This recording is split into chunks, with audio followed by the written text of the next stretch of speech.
you've had a couple of tough losses this season that were close. It's good to be on the other side today with the team that gets up. They played very well in that second half. Yeah, I was saying to myself, surely this can't happen to us again, you know. There must be some sort of football god out there that in the last couple of minutes we just put ourselves under an enormous amount of pressure, and great spirit, great club spirit, great team spirit got us home. Gutho enormous today. I mean, there's a lot of very good players, but I mean, when the game's on the line, he seems to want to win it. Yeah, well, you know, with him and Damien coming to the club, probably the first bit about the character that we got was about how hard they compete. We wanted competitors, and they didn't have to be the best in their position. They just need to be competitors, and that rubs off on some of our, you know, we've got a young crew at the moment, a real young crew, and that's rubbing off on them. Cookie, Jacob coming on as well at the same time with you, it was a bit of a masterstroke by the coach in the sense that he went to another level as well, and his football this year's been unbelievable, which is, you know, part of the reason you're there grooming him as well. He's been outstanding, and doing that job off the bench, the impact, and knowing when to find a try at the right time as well. For him to pick up that ball and run the distance at probably a time when we're under a little bit of pressure, he's done that a few times this year, and just he's got a great running game and really doing a good job of bringing that impact off the bench. So, well done to him. It was a good try, wasn't it? You picked up, he had to do a bit of work off the ground as well, and then you know, one-on-one, he put a goose step on Ezra in the end and got through. Yeah, I remember going back at Leichhardt Oval years ago, and he ran the length of the field as a hooker, and we always knew he's got, you know, that's his speed, and long distance speed, he can hold it.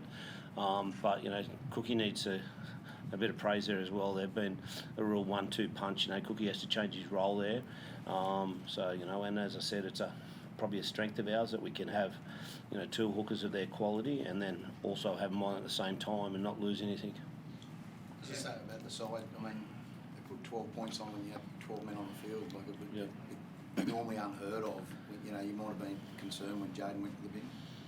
Yeah, I was. It was a really important time. You know, it doesn't happen too often.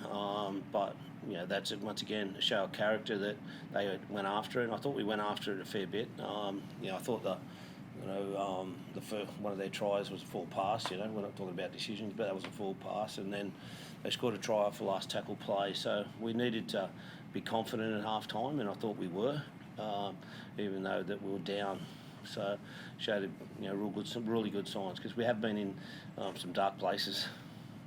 How about Dylan Egan? How's he going? I mean, look bad. Is that the assessment from the medicals?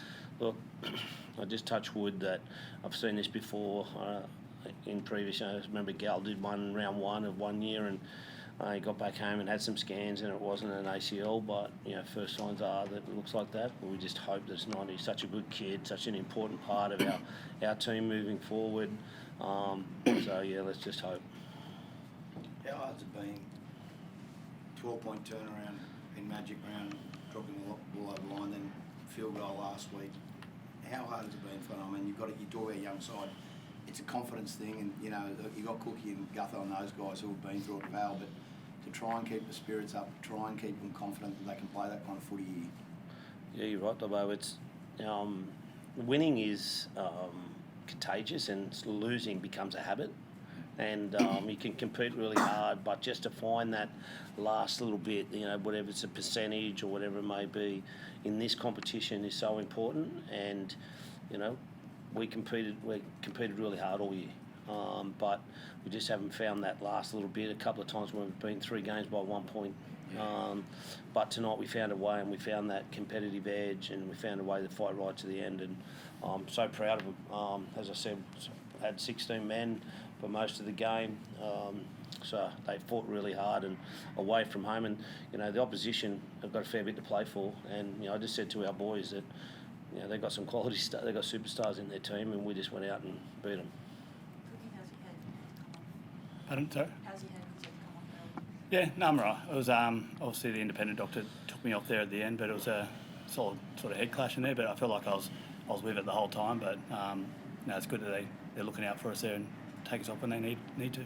We go into a bye, so it gets a fair bit of time to recover the old boy. Who's the only bloke staying up, Val? Who's the only one who'll stay back? Yeah, Val will stay back. I thought Jaden Searle was outstanding. Yeah. He was great tonight. His contribution, even though he did get 10 minutes, I thought that was it was a turning point in the game. The decision, I didn't think it was the right decision, but it ended up being a really good one for us because we scored 2 tries. So you just never know, do you? Thank you. Thanks, Dave.